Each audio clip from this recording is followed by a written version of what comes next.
Hi FlossTube, and welcome to Fairy Tales and French Knots. I'm Erin, and this is my channel about cross stitch, where today I'm going to talk for a long time, I think, because it is my first episode of 2025. Happy New Year, everybody. I've been kind of in a finishing zone. Was watching a couple other people share some finishes and kind of inspired me. So I started going through my frame stash, my unfinished ornaments, and a bunch of other things, and did a whole lot of finishing that I'm going to show off here. I also am going to do the required annual WIP parade. I can't guarantee I've got everything out, but I have pretty much everything that I could find. So I thought I'd start with my finishes, and we'll go from small to large, I guess. So a couple months ago, I started stitching one of the Purple Threads small batch kits. Sharon releases these in small batches, and they are full kits that you can finish usually in a couple days. If you're me, it will take you longer because you have 12 other things going on at any given time. So I finished 13 Oak Street. Cute little acorn house, and it is finished as a little pocket. So it's got a whip stitched, or actually blanket stitched piece of felt on the back, and you could put, your scissors or gift card or something in there. So there is 13 Oak Street. So cute. And that one I actually stitched and finished since my last video. So that's like a current thing. Everything else I'm going to show here in my finishes is stuff that I finished years ago and pulled out of the finished bucket. So let's start with the oldest one. This is something I stitched in 2007. And I finally got around to framing it. This was a freebie from a website called Griffin's Moon. I went out looking to see if I could find the freebie again. As of right now, I haven't found it. The website still exists, and they sell a lot of Celtic goodies, but I didn't see this pattern anymore. But this, it was a piece called Gaelic Blessing, I think. Please don't ask me to read it in Gaelic, but loosely translated, it's "there's no place like home," or "there's no fireside like your own fireside." And the flosses I used were ones that I won from the Gift of Stitching back in, again, like the early 2000s, when there was some sort of contest in the magazine.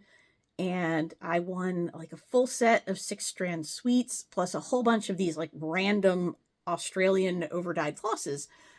The green is Grace Kelly from The Die Is Cast, I believe. And the knotwork, which I love, was Painter's Thread from Tentaculum. It sounded German, I believe. And it was called Chagall. So they had a whole line of threads inspired by painters. So there's that. This frame was one that I repurposed. It was one of my practice runs at my husband's miter saw. So it just happened to be the perfect size. So all done, framed, ready to go on the wall somewhere. And in case you wonder, was it really 2007? Yes, it was. So all done, framed. Then I went back into the stash bin, or the finish bin, went finish diving, and pulled out A Thankful Spot, perhaps, by Shepherd's Bush, or Thankful Notes. And I have this frame from secondhand store. So got that all framed. I love this scroll work, and the color is just so perfect and warm with the floss colors. Worked out great. So there's that one. this one was one that I think it was in about episode 11. I started doing, I'd frame it if I could with, things out of the finish bin that I'd like to finish. This one I never took to a professional framer because it has a giant charm on it. And I didn't know what to do with it. And then I found a $7 frame at a bargain shop somewhere. Ta-da!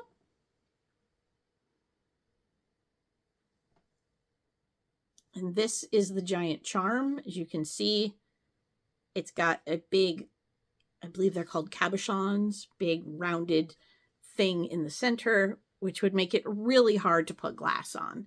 So I've never really stressed out about the glass on that one. And it's so sparkly that it's made my camera go dark. So don't know if I can reawaken the light. We'll see if it comes back. But yeah, this was super cute. I stitched this in about 2015, put it in a box. But now, framed, ready to go on the wall. Really cute. Okay, so that's 3 framed things. Then I had an old black frame, and it was okay. It had, it looked like it had like that rustic kind of splotchy finish to it. And I kept looking at it going, this isn't quite what I want. And I thought, well, I could go down to the hardware store and get some black paint and redo it. That's a lot of time and money, and I have to like put on shoes. Who does that? Especially on Christmas break. And then I had a friend call and ask to get together at town down the road. And on the way there is a thrift store. So I thought, what do I have to lose? Let's stop at the thrift store. I did put on shoes and pants and, all the accoutrements of going out of the house. So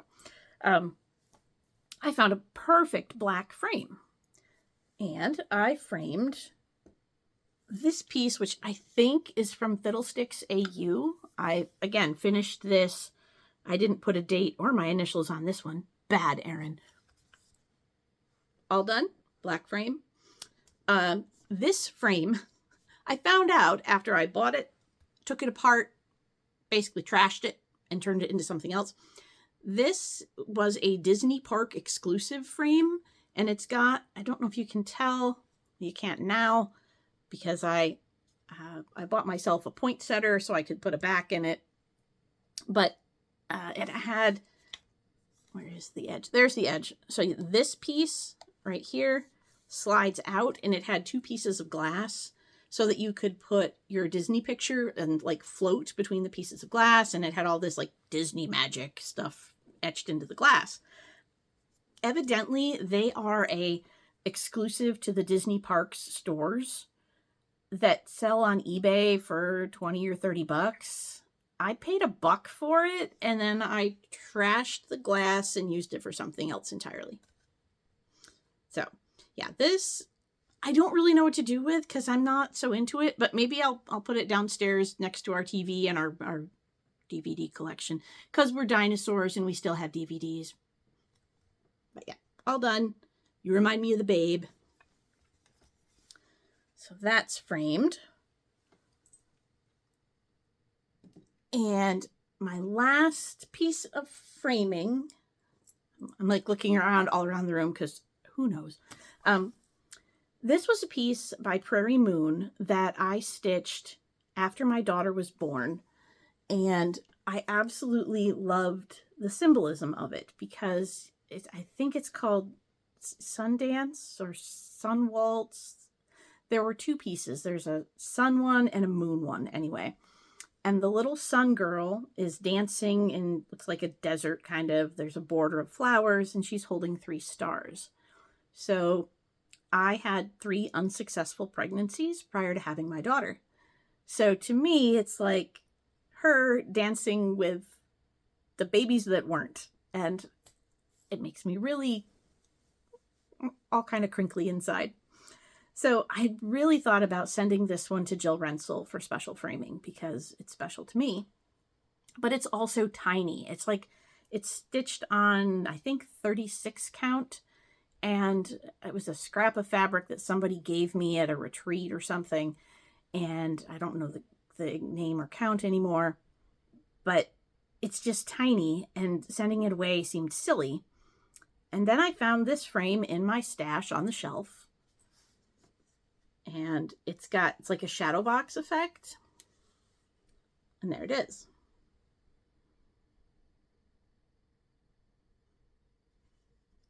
So it actually was like a unfinished wood. So I wonder if it was something that someone got, not me, at like the unfinished wood section of one of the big box craft stores. Yeah, I sanded it down again. It's actually really silky, and stained it dark because then it looks more like that dark border in here.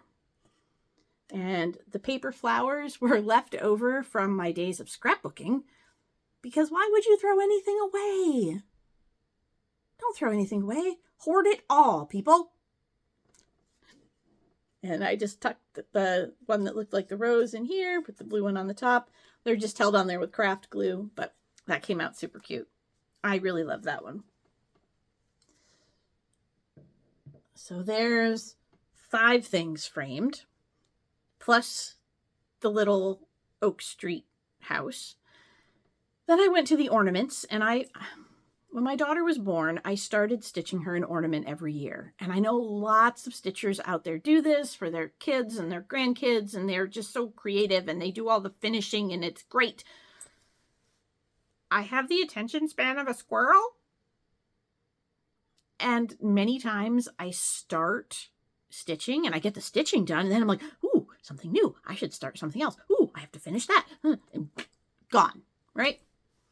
So she was born in 2010. That ornament got finished. Several other following years got finished. Then my sister started having babies, and it was Aunt Erin's job to make baby ornaments for them. Tangent, I don't make baby samplers anymore. I make ornaments for your first, second-ish Christmas with your birth date stitched on the back. That way, if you don't like it, your mom can keep it and hang it on the tree. You can take it with you when you grow up and have a Christmas tree of your own. If you're not Christian and don't have a Christmas tree, I'll make a door hanger for you. I'm not going to do big framed samplers for babies anymore, simply because so many people don't know what to do with them after the kid turns 5 or 6 and goes, I don't like that anymore. And why is there a train on my wall? I don't like trains. I like baseball. Whatever. And, I hold no hard feelings when people don't like what's been stitched for them in the past. Pass it along. But if it's something with your name and birth date on it, it's really hard to give it away, give it back, take it to the thrift store. You're stuck with it. And so it gets stuck in a closet, and that's not good. So anyway, tangent. Done with that tangent. Back to my finishing. I first found her 2015 ornament. So I finished this one. And it's got this funky tree fabric on the back. All done. And then this one, I think, I didn't put a year on. I think this one was 2017, though, because this was the year that she was the elf to my husband's Santa. My husband used to play Santa every year. He did not this year because he is actually in a stage production that requires him to have facial hair. He does not have naturally white facial hair. So for the holidays, he will shave, completely down and then use stage makeup and stage glue to put on his beard. He can't do that because he's growing his beard out for a show in February. So he didn't do any in-person Santa this year. But, tangent, come back. In 2017 was the year that we told our daughter that her dad played Santa. This was really kind of I don't want to say heartbreaking, because it wasn't. She was 7, and her dad had been the Santa at her daycare until she started school. She didn't know it was him. I have pictures of her sitting on Santa's lap when Santa is her dad, my husband. No clue. So as she got older and he was still doing this, it was really hard to coordinate, like, him getting changed and then getting back into street clothes and, explaining where he was. And I think it was like late November of 2017, he had to go like an hour and a half away to be Santa. They didn't have a place for him to change there, so he had to change at home. And she and I was like, well, we could go shopping. And she goes, I don't want to go shopping, Mom. I want to do whatever she was doing. And my husband looked at me and he's like, maybe it's time to tell her. So that was when she found out that her dad was Santa, and she got to be an elf. And we have some great pictures of the two of them riding in the fire truck in this parade. And, she had a little elf hat and sweatshirt on. And this was the ornament I stitched that year. So it is now finished. The backing fabric is this sparkly snowflakes. Can be hung on the tree next year. So that's all done. So yeah, that was my, between Christmas and New Year's, I kind of went finishing crazy, and I got 5 things framed, 2 ornaments finished. I have another piece that I want to turn into a pillow over on my work table, which you can't see from here. So yeah, that was wild that I got all that done. So now on to WIPs, right? WIP parade, dee, dee, dee. We need some music. I don't have any music. I am doing WIP Go again this year, but this year I decided to put all of my projects into categories and then assign the categories to the numbers. I also randomized the numbers on my board. Instead of going 1, 2, 3, 4, 5 across the top, I went down. So my numbers are in a little bit different order than everybody else's, because I went up and down instead of across. But this month for January, I got holiday and quotes, because the categories I set up were holiday, which would include Halloween and Christmas. Those are the 2 that I have piles of things to work on.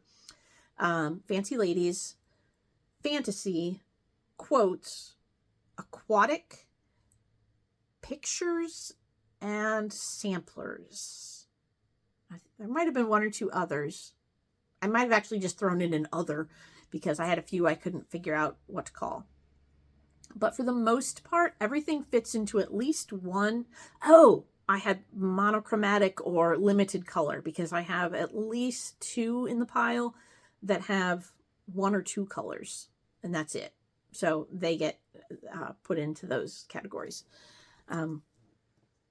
So that way there are things that will come up at least once, if not twice or more, because I have a modern folk embroidery piece that will come up as a sampler, and it will also come up in the monochromatics. So when the category comes up, so this January call, I have quotes and holiday.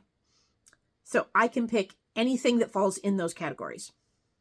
And for my holiday, because it's sitting right here in front of me, I pulled Halloween Parcheesi by the Primitive Needle. So there's where it is right now. And actually today I stitched these 2 lines and this little star and some of the orange. So this one can fall into seasonal, and it can fall into the limited color monochromatic pile, because it's only 2 colors. So my goal is to work on it 5 times during the month for at least an hour. I've found that if I get that far, I will usually continue and go farther. If I don't, great. If I do, great. Who knows? And if I really get in a groove and monochromatic comes up next month, I can keep working on it. It's my own way of kind of tricking with my brain to get things done. Last year's WIP Go, I got one thing finished, I think, which was Sleepy Hollow by the Primitive Hare. I have bigger goals, bigger aspirations. We'll see. I don't know.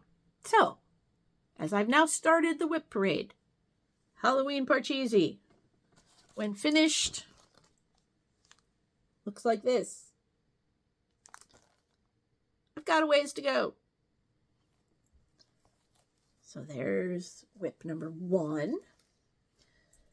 Sitting over here next to me is Plum Street Sampler's Sea Hag. It's been sitting here like it's just decor for months. So that's where I'm at with that. So this one I could work on this month as quotes because it's got this lovely verse about creepy mermaids. Or it could wait until Aquatic is called because it's obviously about watery things. So there's Sea Hag. Over Christmas, I started something new, which was Cosford Rye's Father Christmas Village sampler. So holiday or sampler, right?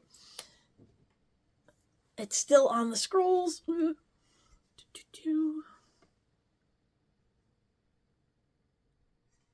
I love this. It is beautiful. The colors are amazing. I'm using Vicki Clayton Silks. If you are a lover of stitching big houses, I highly recommend this sampler because the sleigh bell inn comes all the way over to here and goes all the way up and looks like a half timber on the front. And then there's a church and a mill and there's a tea house over here. And this is a giant basket of flowers down here.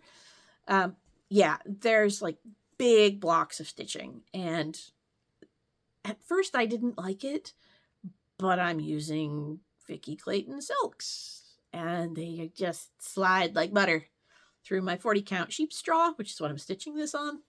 So there's that WIP. That's what, 3?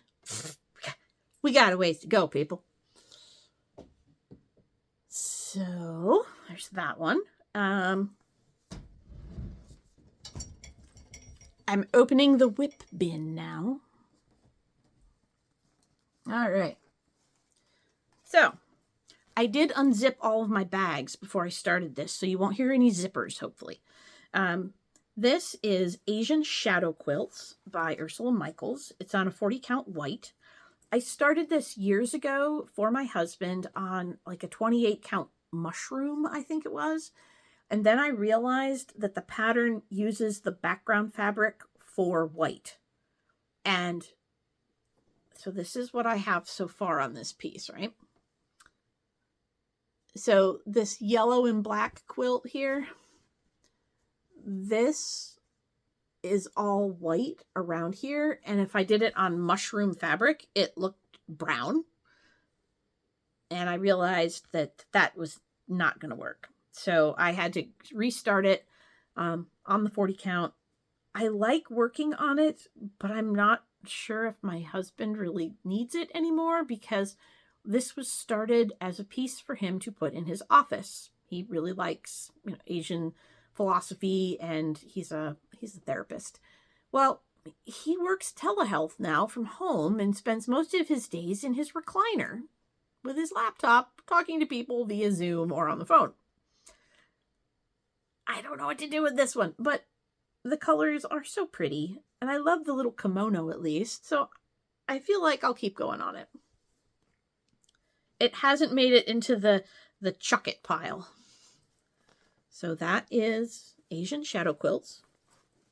WIP number 4. Next up is Forest Gnome by the Laurel Witch. I don't know if you can still buy this pattern. I can look into it and see if I can link it. I know that the Laurel Witch on Instagram, she is on Instagram, and she does still post free patterns from time to time of little gnomes and witches and things. So here is my forest gnome right now. She got called in like January or February of last year for WIP Go, and I did quite a bit then, and then never got her out again. Obviously, she needs the rest of her body and dress. Over here is her little house, and then there's a quote about magic in the outdoors. So I can work on her when ladies come up, or fantasy, or quotes. Is any of this making any sense? I hope this is making some sense. So put her back in her bag. I'm being so organized, see? All right. I still have Mermaids of the Deep Blue. I put them in the ladies category and also fantasy. I still like them. I just can't stay focused. But there they are. And again, they got pulled out once or twice in WIP Go last year.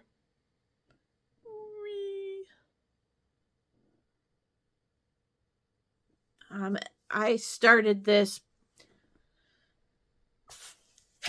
My daughter was born in 2010.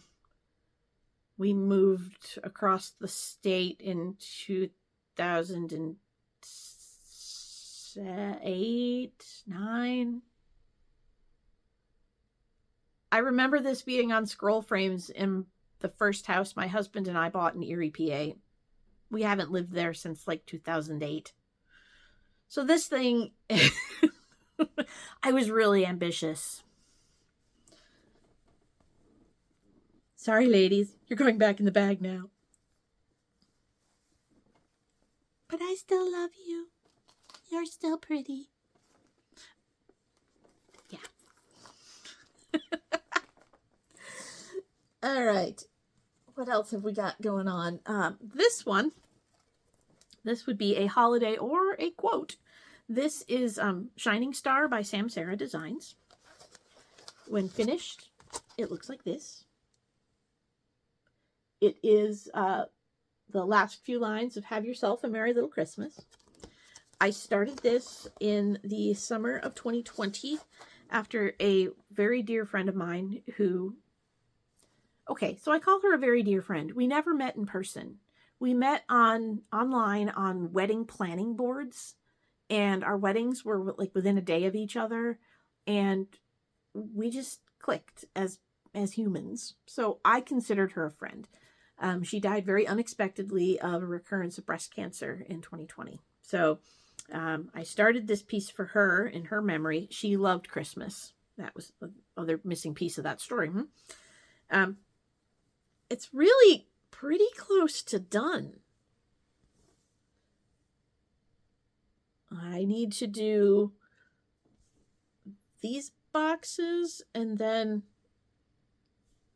I think there's... Wait, I have to look at the picture.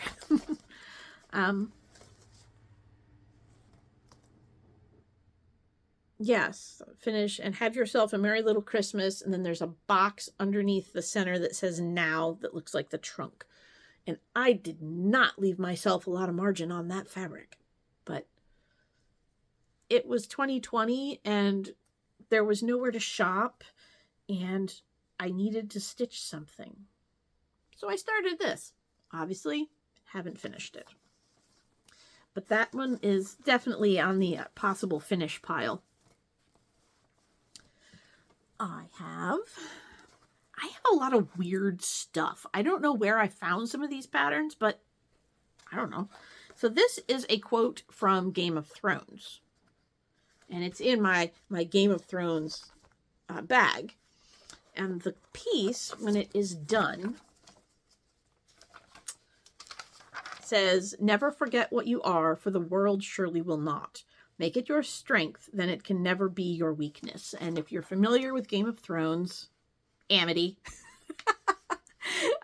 sorry, it's something Tyrion Lannister says. So this is the finished piece. I got this on Etsy from a shop that no longer exists. Probably got hit with copyright violations or something because they weren't supposed to do this. I'm stitching this one on, I think this is a 36 count. I swapped in some overdyed flosses because I had them laying around and I liked it better that way. Quote. Maybe I'll work on it this month. Who knows? Let's see, that's Sea Hag. Don't need to get that out. This is Three Maids a Sailing from one of the American Sampler 1989 book by Vanessa Ann. It looks like this when it's done. I really liked the quilt sales. And when I came home from StitchCon in 2023, I promptly started this because I had just finished the 46 count piece that I donated, the Heartstring Samplery Forever Young piece. Finish something, start something, right? This one has stalled out on me. So there's got the first big boat and the girl is started. And then it goes out to, I think that I gave myself like exactly an inch or two. So probably comes out to about here. And that is the sail of the third boat. That is the yellow right there. So there's that one. That's Three Maids a Sailing.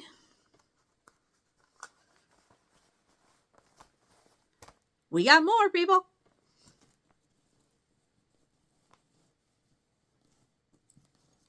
Okay, this is my Forget-Me-Not sampler. So this is the only just a sampler thing I have. Like, it doesn't fall into any of my other WIP Go categories.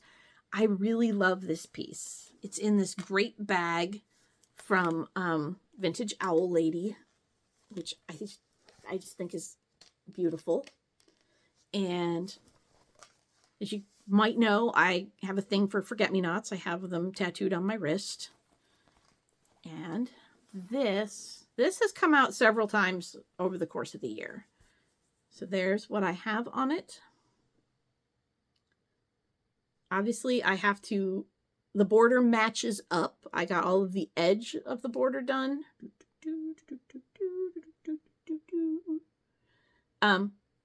But I haven't done all of these little flowers. So they have to continue all the way around through here. Got up to the top and got the Forget-Me-Not. For a long time, it just said me, which was kind of amusing, but, you know.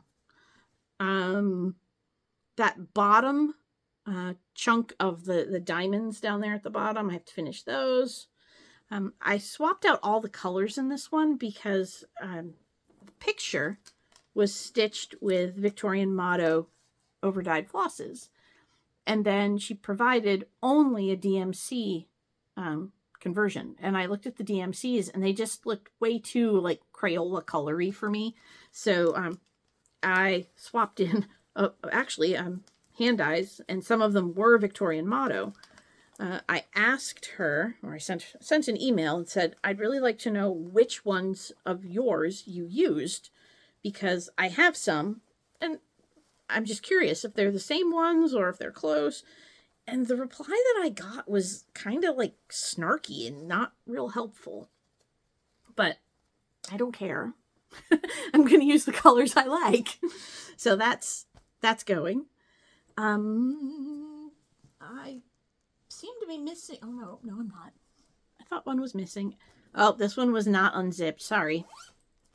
This is Modern Folk Embroideries Ruskin's Penguins, which is... One can't be angry when one looks at a penguin. Can one? I don't know. I'm not. They usually look quite chipper, and as they... Yeah. Okay. Let's end the penguin impersonation there, Erin. Here is my progress on that. I'm doing this on I don't know the name of the fabric anymore. I don't know if it's Silk Weaver or another overdye. I didn't write it anywhere.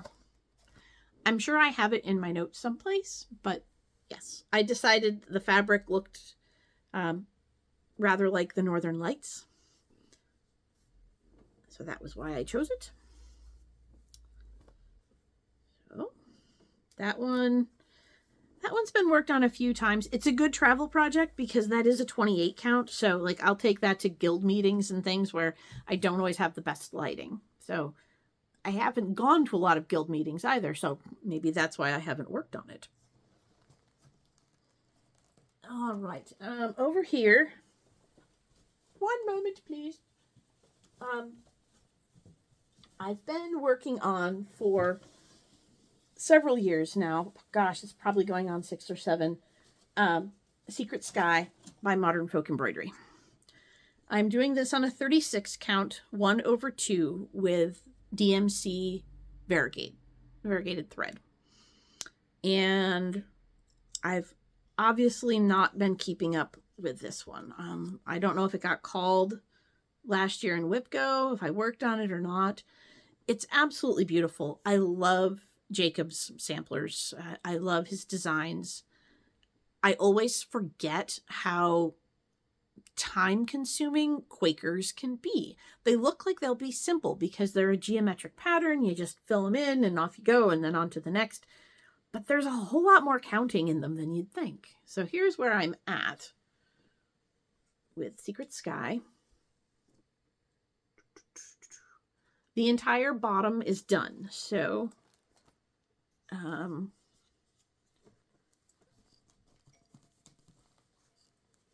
I didn't unzip this one either.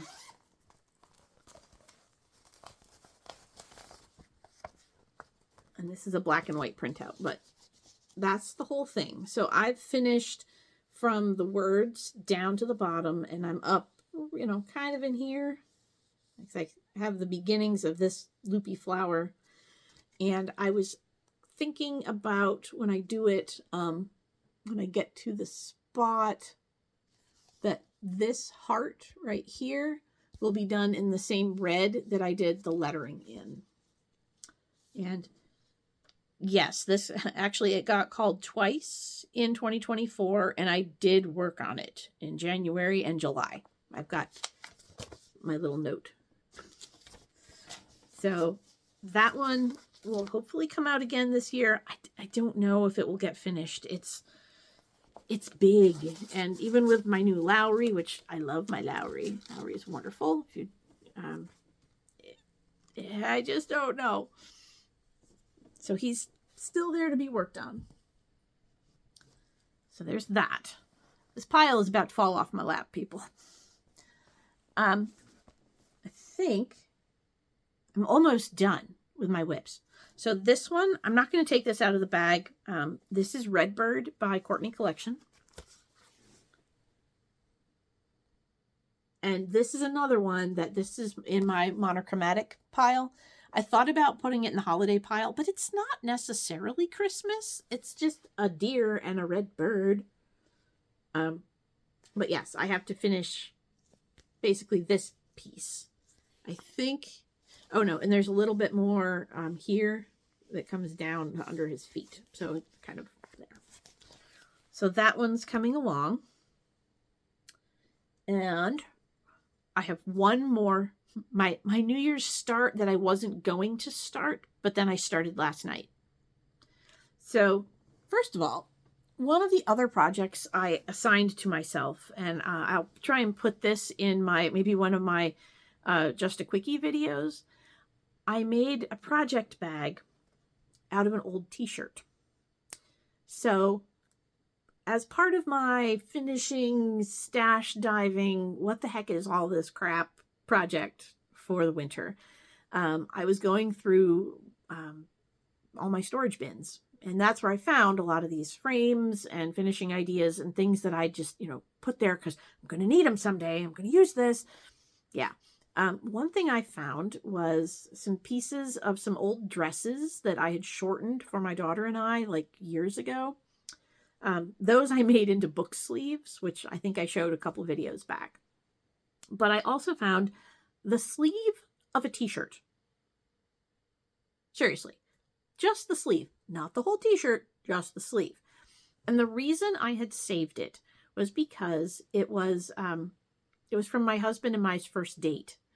We went to the Great Lakes Medieval Fair, and I bought a t-shirt because, it was 2001, and that's what you did. You went places and bought souvenir t-shirts.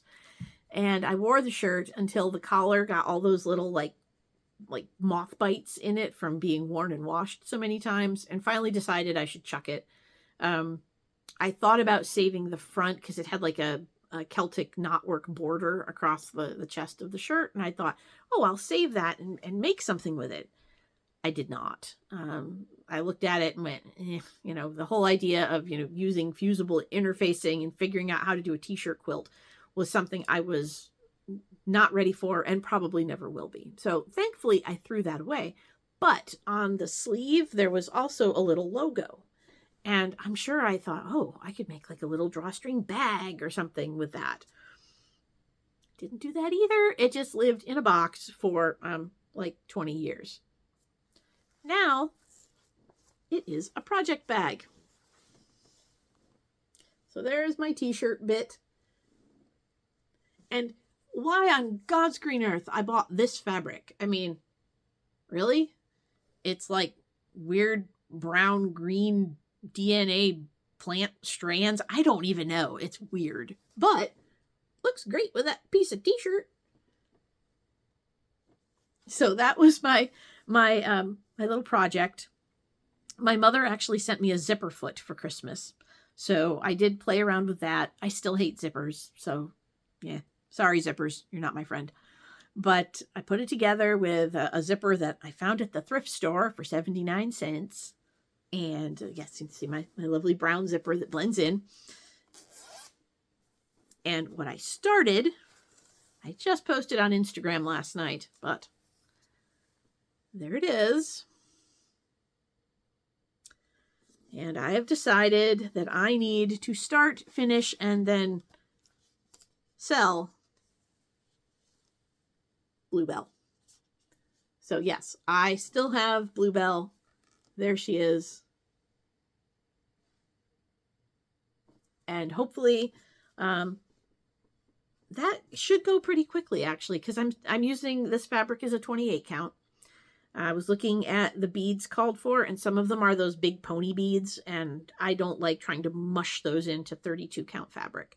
So I know there are other options. There are other ways to adjust for those things, but 28 count, it's what I had in my stash again. So all set. Those are all my WIPs, folks. Woohoo! I showed them all off. Have I got any stash?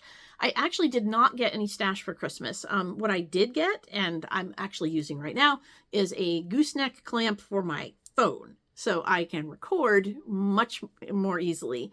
The only problem, I don't know, is that it clamps to my work table, and it's a really stiff gooseneck for good reason, because you don't want your gooseneck to go and drop things. But it's hard to adjust, and it's kind of in the way. But I could move it a bit, and I was also thinking I could do some finishing tutorials and show off some of that stuff. But then I got to thinking, my finishing is kind of insane. And I was watching Julie and her daughter over at Floss Paper Scissor, I think. I will link them here in a minute. But they were showing their block finishing tutorial, which is really great, and I want to try. And Julie was talking about how, like, you have to be patient. Patient? What's that word? My finishing style is to go, hey, things, and oh, that didn't work. Oh, crap. I have to take this apart really quick before the glue dries. And oh, no, it stuck to the thing I didn't want it to. And so I have to be in the right mood. That's the first thing.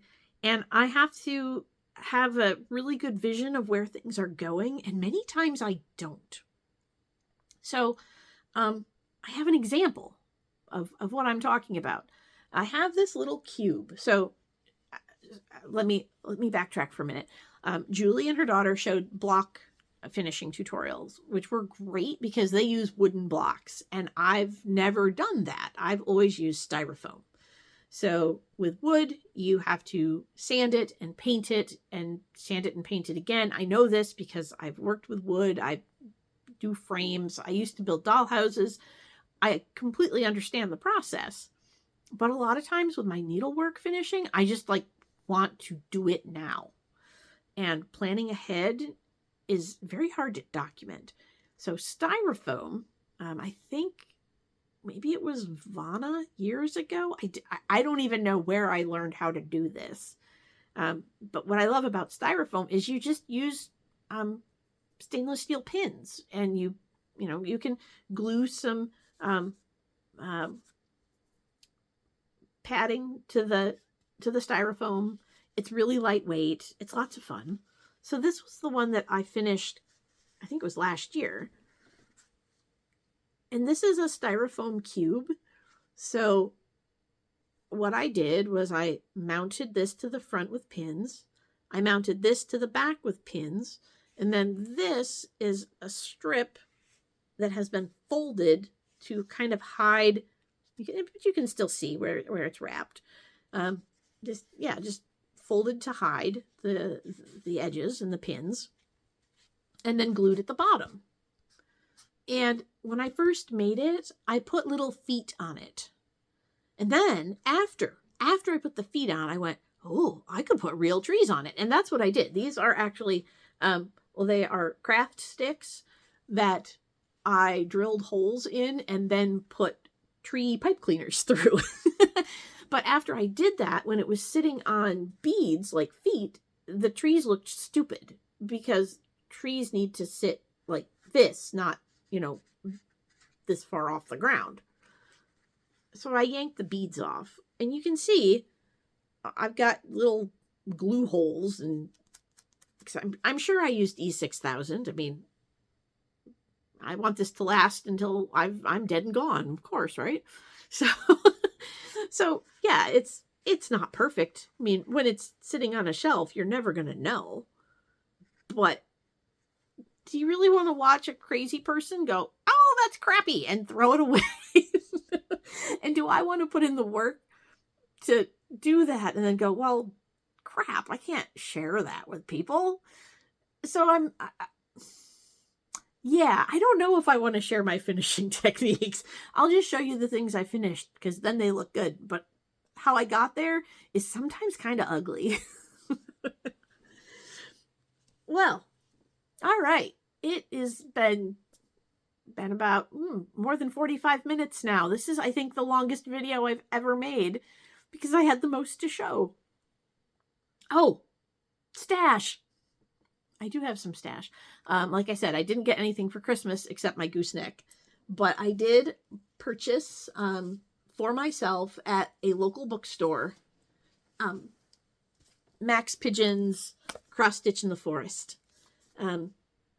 I love his work. I think you can order, I know you can order his PDFs from his website, but at the time that I found this, the Canadian shipping debacle was still fresh. You couldn't get anything from Canada. I could have ordered it from Amazon, but I don't like to give Amazon business if I don't have to some days. And this was my small local bookstore. So I kind of felt like I am doing good. I'm buying a thing from a small business, like 2 layers of small business, although they probably got it from some big book distributor. I don't know, but I haven't started anything from it yet.